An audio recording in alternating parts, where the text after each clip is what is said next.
What would you do if you saw something in a mirror that wasn't supposed to be there? What if your reflection wasn't mimicking your every movement? For Seth, buying an old mirror from a strange shop seemed like an innocent decision, but it soon became a nightmare. One that would change everything he thought he knew about reality. Hello, I am Arudai and welcome to Moonskull. If you're looking for tales of horror, sci-fi, the paranormal, and the unexplained, then you are in the right place. I know you 5,000 wonderful fear addicts, as well as the 30% of you closet horror buffs who still have not subscribed yet, are eager to get to the story I just mentioned. So, let's dive into Seth's chilling experience. It all started when Seth walked into that strange little shop on the corner.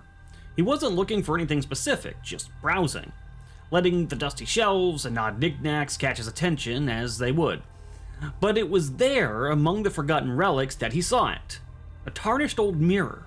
It wasn't anything special at first glance. A bit dirty, the frame worn down with age, but there was something about it that drew him in. Something familiar. The price was right, and despite the warning voices in his head telling him to leave it alone, Seth couldn't resist. So, he bought it. When he brought it home, it seemed harmless. He hung it on the wall near the hallway, just another piece of decor in his apartment. For a while, there was nothing unusual about it. He'd glance at it as he walked by, the reflection always there, just like any other mirror. But that changed one night. It was late. Seth had just finished up some work and was about to head to bed. As he passed the mirror, he looked into it, just like he always did. But this time, something was off. His reflection was smiling, but he wasn't.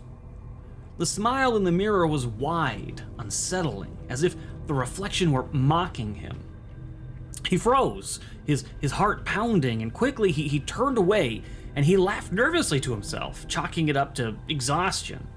Maybe he was just imagining things. But the next night is when the whispering started.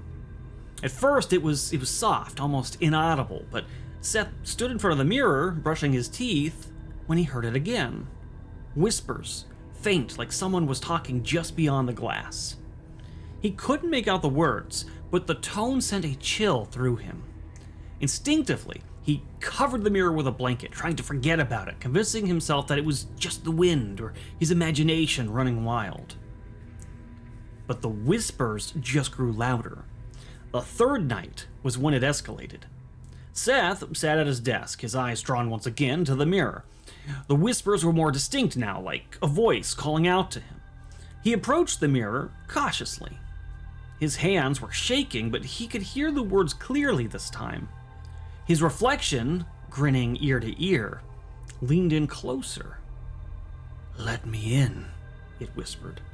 Seth felt a cold shiver run down his spine, and his heart was pounding in his chest. In a panic, he threw the blanket back over the mirror. His breath quickened, and he stumbled away as far from the mirror as he could get.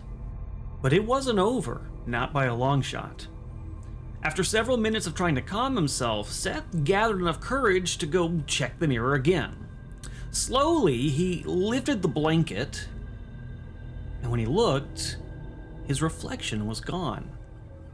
He stared into the glass, his pulse racing. No reflection, no smiling, no grinning, just nothing. Just an empty mirror. But before he could process what was happening to him, he felt something cold and unsettling behind him.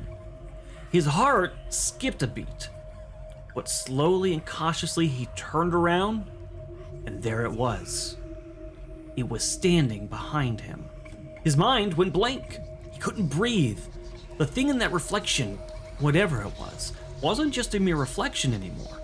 It was real, and it was staring at him. Its twisted grin stretched wide as if it had waited for this moment for a very long time. Now Seth couldn't remember what happened after that. The next thing he knew, he woke up in his bed the following morning, disoriented and terrified. It was like the last night had been a dream, or worse, like it had never happened at all. But something inside him had changed.